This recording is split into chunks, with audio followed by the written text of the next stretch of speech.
Nos habíamos quedado cortos, ¿no? Porque en el reportaje anterior habíamos anticipado hasta 25 soles más o menos, cuando lo vimos en, me acuerdo, fines de febrero, comienzos de marzo, ¿no? Cuando recién inició el conflicto Ucrania-Rusia, ¿no?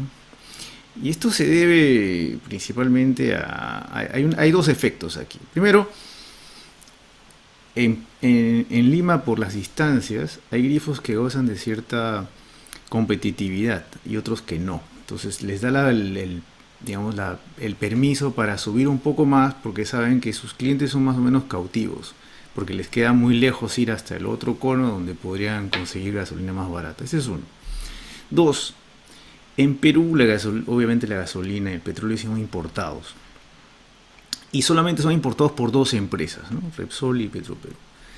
Y eso es un típico mercado oligopólico, ¿no? ¿Qué sucede con estos mercados de pocos competidores?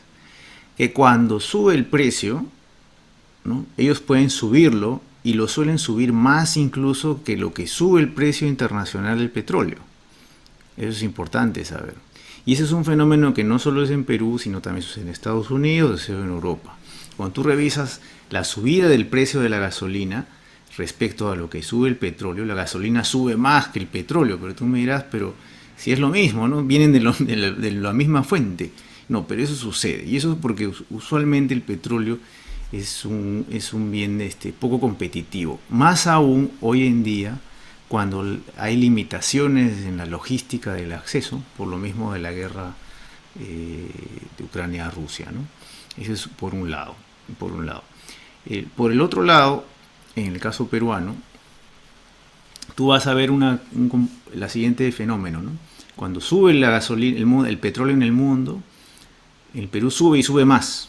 Pero cuando baja, no baja tan rápido, baja muy lentamente. O sea, cuando sube, sube el mismo día y sube muy rápido, ¿no? Inmediatamente se pone el precio que está en el lado internacional, pero cuando baja lo hace muy despacito, ¿no? Lo va bajando Como el dólar. lentamente, como el dólar.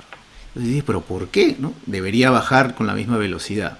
Si tú revisas las cifras, y podemos ver en el gráfico, vas a ver que el petróleo, que estaba en niveles muy altos, en más o menos por el 7 de junio, por esa, o sea, hace más de eh, hace unas semanas, hoy en día ha bajado, ha bajado a niveles de $110, ¿no? De lo que estuvo más o menos en 120.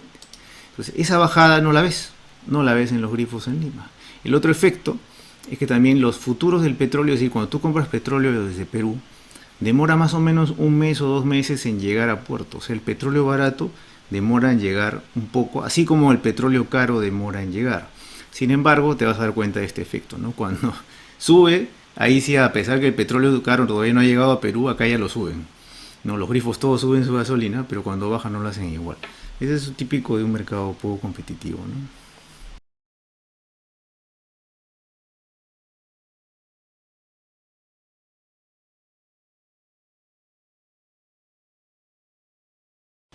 No, y se ha incrementado porque ahora la estrategia rusa es reducir los envíos de gas, por ejemplo, hacia Europa, ¿no? Entonces, dado que está Europa avanzando en incorporar a Ucrania, ya, o sea, un proceso que usualmente dura décadas, el proceso de incorporar un nuevo país a la Unión Europea, lo están haciendo en meses, ¿no? Y eso ha hecho que Rusia reaccione, ¿no? Reaccionando, achicando los envíos de gas hacia Europa. Entonces eso va a generar otro salto de los precios del gas, otro salto de los precios de energía. Esto nos va a acompañar, incluso si se solucionara el conflicto, imaginemos que se solucionara en un mes, nos va a seguir acompañando todavía hasta fin de año, ¿no? Por lo menos, ¿no? La inflación transitoria que los bancos centrales esperaban, incluyendo el Banco Central peruano, no era transitoria, ¿no? ¿Por qué? Porque luego va a venir un segundo efecto, que es la segunda ola de inflación, que es que la gente ya no cree que va a bajar. ¿Te das cuenta? O sea, incluso si los precios bajaran internacionalmente, la gente va a tener este efecto de segunda ola de inflación, que es las expectativas de la gente es que los precios van a seguir subiendo. Entonces, todos empiezan a subir sus precios por si acaso, para tener un colchoncito, porque no quieren que los agarren otra vez con precios bajos como la vez pasada. Entonces todas las empresas, todos los que producen bienes en Perú, todos los que desde los que hacen pollos hasta los que venden gaseosas, todos van a tratar de mantener sus precios altos por temor a que vuelva a subir y que sus inventarios que ellos compraron a precios caros les salgan a pérdida.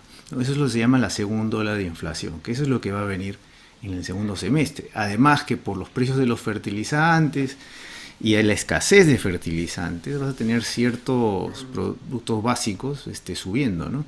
Porque no van a sembrar lo Doctor, suficiente para eso, ¿no? Sí, dime. ok, doctor. Es decir, en estos, en estas semanas y en los próximos meses no vamos a ver ya prácticamente la gasolina a 20 soles, vamos a ver por encima de los 30 soles. Creo que se va a mantener esos precios por lo menos un mes, ¿no? Y de ahí va a empezar a bajar un poco para acomodarse al precio internacional que está bajando, ¿no? O sea, tú más o menos miras el precio internacional y en 1 o 2 meses llega a Perú el mismo precio, ¿no? Cuando baja lo hace más lento, cuando sube lo hace más rápido. Pero el costo en la economía familiar es altísimo, ¿no? Porque estás hablando, ese costo no te lo vuelven a bajar. O sea, ese costo extra que has pagado durante estos meses no lo vuelves a recuperar, ¿no? Y eso se traslada no solamente al transporte público, sino a los que hacen taxi, sino a los camiones que transportan la comida, los que transportan los bienes, y sobre todo en las ciudades más pobres del Perú, los que están en el interior, los pueblos más alejados, que requieres más gasolina para poder llevar los bienes, ¿no? Por eso es que la inflación que ves, la ves llegando hasta niveles de 14% en ciertas ciudades del Perú y no necesariamente al 8% que aparece en Lima, ¿no? Entonces ese efecto Increíble. golpea más, al más pobre le golpea más, porque está más alejado, ¿no?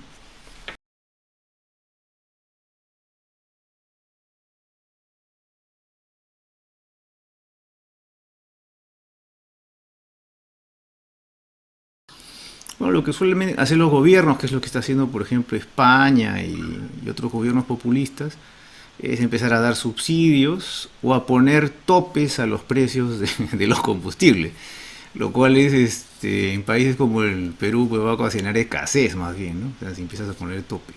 Segundo, que tienes a las empresas que están en Perú vendiendo los combustibles, no, nadie las obliga a seguir importando petróleo, ¿no? No hay un contrato que diga tienes que seguir importando petróleo. Entonces la escasez es un punto que también hay que mirar. Si tú le pones topes, va a empezar a haber mercado negro y va a empezar a haber un precio del mercado negro que va a estar es peligrosísimo poner topes, ¿no? Por el otro lado están los subsidios, pero el problema es que los subsidios son generalizados, ¿no? Y el Perú no es que tendemos plata del cobre, pero no nos sobra la plata. Entonces los subsidios deberían ir a los más pobres.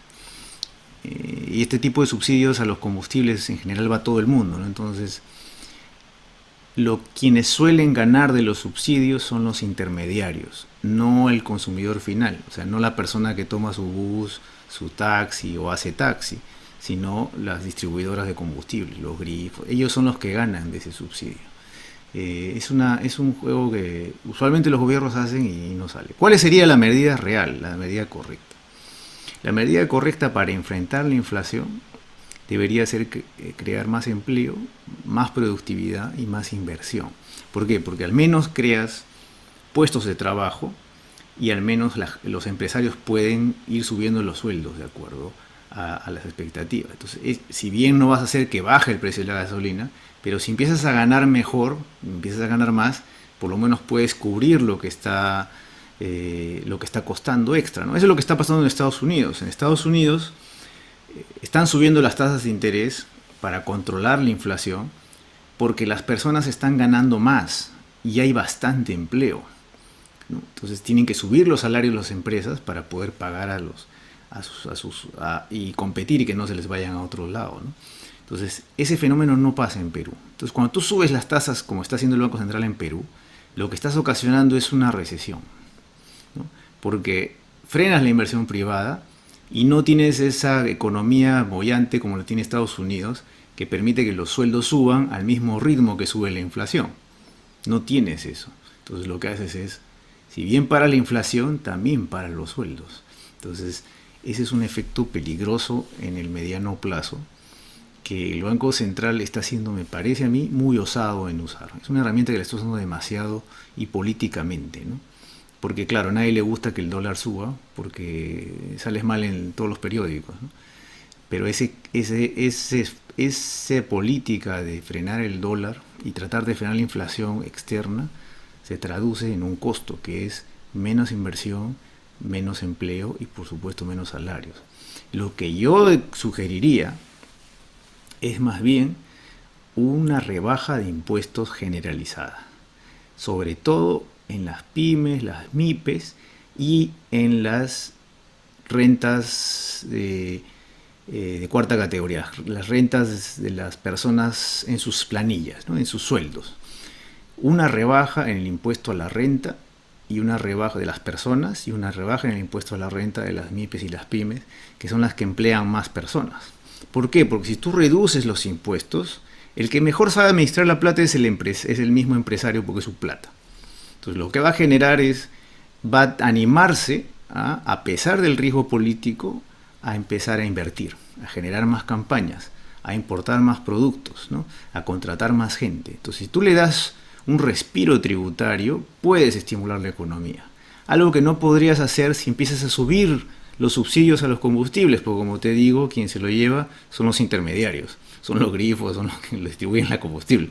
No tiene ningún efecto en las vidas de las familias, ¿no? En el bolsillo de las familias.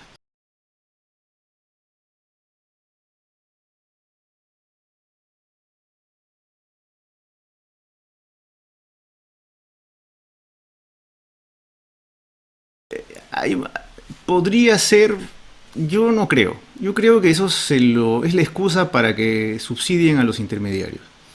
No deberías, porque ese impuesto selectivo lo pagamos nosotros mismos. O sea, si la gente cree, las familias creen que ay, el gobierno es muy buena gente y me está rebajando el combustible, esa rebaja que tú dices, obviamente, que podría haber llegado a 30 soles antes o a 40 soles, igual la vamos a pagar a través de de los impuestos después. Porque eso genera una deuda, un fondo que hay que después recubrir, hay que pagar, ¿no? Lo gracioso y lo irónico del tema es que ese fondo es lo que se lo llevan los intermediarios y nos cuesta a todos las personas que pagamos impuestos, ¿no?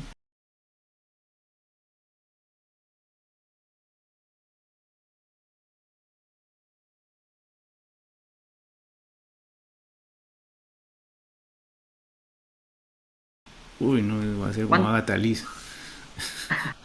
No, cuánto, no, eso cuánto es. proyecta que podría costar a diciembre del 2022 la gasolina, doctor?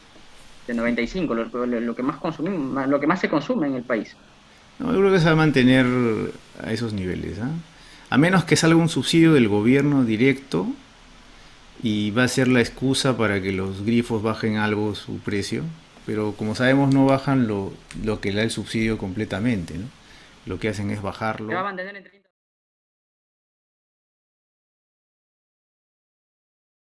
Sí, porque les conviene a los grifos, pues. ¿Por qué? Porque va a forzar al gobierno a hacer algo y eso es subsidiarlos, ¿no? Entonces de ahí lo van a bajar un poco hasta que haya otro nuevo susto en el exterior y lo vuelvan a subir a 30. O sea, no veo el precio del petróleo internacional subiendo más. A eso me refiero. Ese es su precio que va a estar. Entonces, si en Perú se estabiliza alrededor de 30 a 27 soles, es lo que vamos a tener hasta que la guerra de Ucrania acabe, ¿no?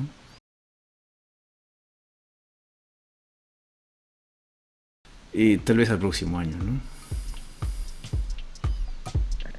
Excelente, doctor. Muchísimas gracias. Ha sido usted muy amable. No,